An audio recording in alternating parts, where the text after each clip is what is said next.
So I'm on site at East Airport to see one diasporan who has moved back and he's doing business in Ghana and decided to do real estate. Spotlight Homes is the name of the company. And just to really talk to him about why he decided to do business back home and why real estate. So let's go and see Kweku on this conversation.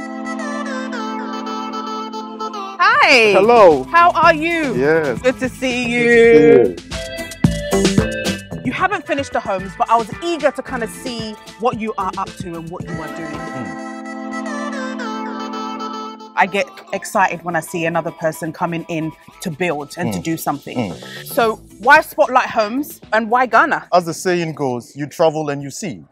So over the years being away from Ghana, learning bits and pieces, going through life experiences and things like that, get to a stage where you ask yourself, when are you going to come home and do something for your home country? Right. So with all the learning over the years, we've come to a stage where we're thinking, okay, perhaps the opportunities come for us to hit ground, do something, offer opportunity to the fellow brothers, fellow countrymen, and do something quite bespoke, something unique. Did you school in Ghana? I did. I went to Addis Ababa College. Okay, so you schooled here and then you left for the UK. I did, yeah. To further your studies? Yes, I did. Okay. I went to do nursing, and then I set up my own supported living scheme. So in London, I'm referred to as a care provider. We blend care with accommodation.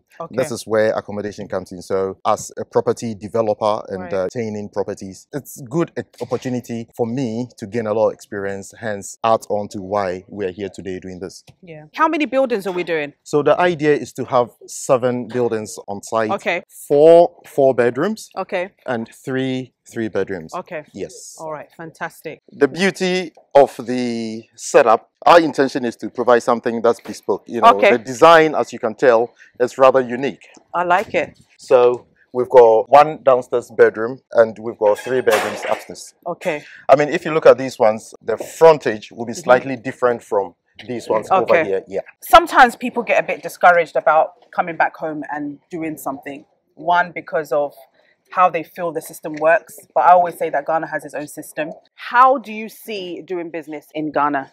Number 1, the passion you've got. Okay. Once you've got passion and you've got a determination, you know that regardless of the challenges that might come your way, there's always way around it. Over the years working abroad, there's a set ways. You don't cut corners. You follow legislation. You follow processes. Right. So if you can have that mindset, which I believe I'm holding on strongly to, once you've got that, I believe when you approach anybody and you're having conversations, you may be able to influence their thought processes so that we will all toe the right processes and move forward. Okay.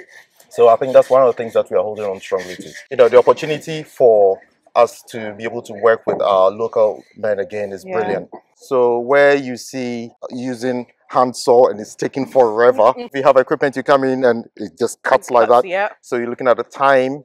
Frame, absolutely, yeah. But with time, we're on the right track. Okay. I believe we'll get to a stage where, yes, we'll be able to match or work towards matching the advanced countries and what they do.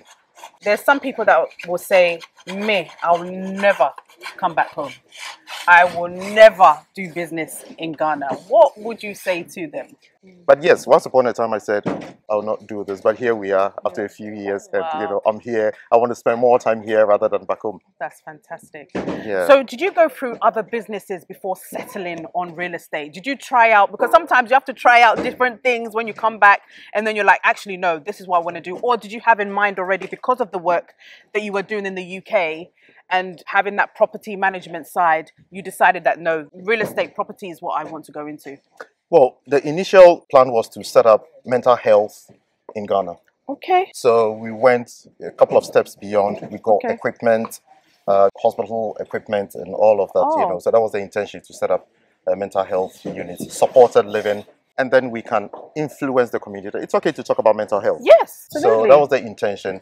But we felt perhaps maybe do this first. In the process of doing that, who knows what the next steps are going to be. Okay. But that hasn't been forgotten at all. I hope not, because mental health is a big thing that we lack in Ghana and also on the continent. It's something that we're not really focusing on. So I think if you come and do something like that too, that is the real key issues that we're facing right now. So I think that should be something that's still on the agenda. It's on the table for definitely to have further discussions around that. Fantastic. So yes. What makes Spotlight Homes unique Well, we're talking about passion for excellence. Okay. That's number one. Just the mere fact that even from a distance, you can tell that this design on its own, you don't see day to day. We talk about affordable luxury, the accessibility. There's a Lekma Hospital not too far from here. Okay. The Ghana International Mall is about 200 meters up the road. Right. I mean, this is a developing community. Right. So I believe we've got the timing right. Okay. Yes, a very secured community as well, so it's going to be gated community. Okay, obviously brilliant. We are very mindful of security. Yeah, we've got double glazing as well, so hopefully soundproof. Prices cheap, it's a giveaway. It's a giveaway. Absolutely. Okay. Why did you pick this area? It is a developing community. Okay. We share a wall with Reggie Manuel. Okay. On Manet Road. Okay. So, and we believe that with this locality, accessibility to shops. The mall, there's Melcombe around, there's Palace, there's all of those. 5-10 minutes drive, and you get to pick what you like to pick. Okay. Yeah. Once you pay for the property, is there going to be a monthly service charge because maintenance is also... We have discussed that. Yeah. And what we've said is that have facilities so that if somebody's got an issue, you're not wondering who am I going to contact and things like that. Everything is on site. Okay. With that in mind, a token as part of contribution so that we can maintain that service. Okay. Yeah. Okay. Will there be a generator on site? Or will people have to buy their own generators? At the moment, the conversation is that individuals will have their own generators. Okay. However, if we need to make adjustment to that decision, we are more than happy to make that decision. Okay. And then have one on site, perhaps as part of the service charge. We can look at that as well. Okay, so if one of my people that are watching the show is like, yes, Dentaa, I want to purchase the 4-bedroom, what is the payment plan? Do they have to do a mortgage, or can they pay in installments for, I don't know, 1 year, 6 months? We want to be as flexible as possible. Okay. Potential purchases, yes, if you've got mortgage, brilliant, we can have conversations. We are liaising with a couple of banks as well, so that that facility will be readily available for potential purchases. The beauty of this is that we want individuals to have a personal touch to it. Our intention is to finish on a high end. Okay. How long is the lease when you buy the property? We've got 99 years on this. 99 years, that's fantastic. And in terms of water? Our intention is that we cross the T's, we dot the I's, we make sure that all the facilities are readily available. What about interior? Is it going to be fully furnished, or do people have to bring their own? As we are building, our intention is to complete fully. Okay. So should we take a look at one of the properties? Absolutely. Okay. Yes, I'd like to show you around. Okay.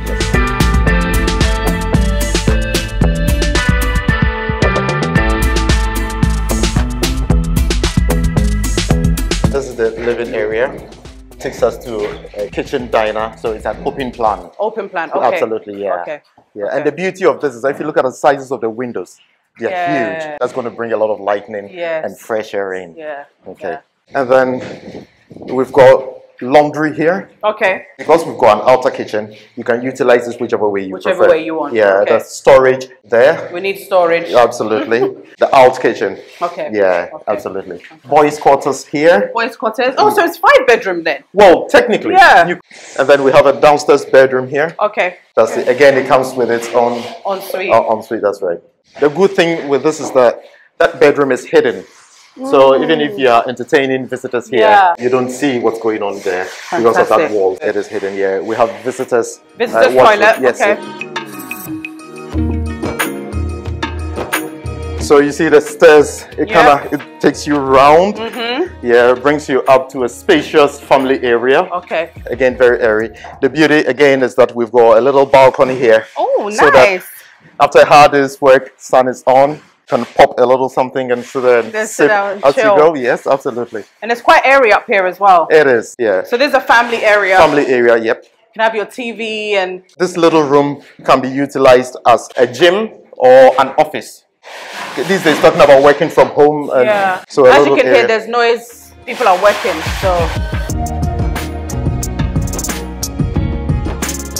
So there are 2 bedrooms here. So one there, one behind us. Okay. Again, spacious bedrooms, as you can tell with this one. Same size room here. Okay. I love the window size. This is great. Fantastic. Yeah.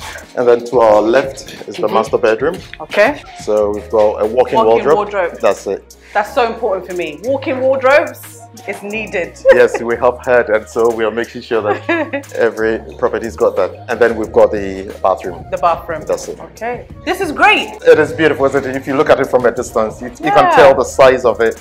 It's airy. We've got height. Yeah. It's got to be a home, not just a house. Yeah. And that's our intention. That's true. Intentions to purchase. We'll say, I would like this. Because if I want to have this, then obviously I would want anybody else, to have that mentality. And that's the ethos. That's the way we do our things. We are saying that if I want to live here, I need to build it in such a way that I want to live here. Okay. Yeah. No, that's important, and we need that because sometimes, as you said, people cut corners, and then there's so many issues after they bought property.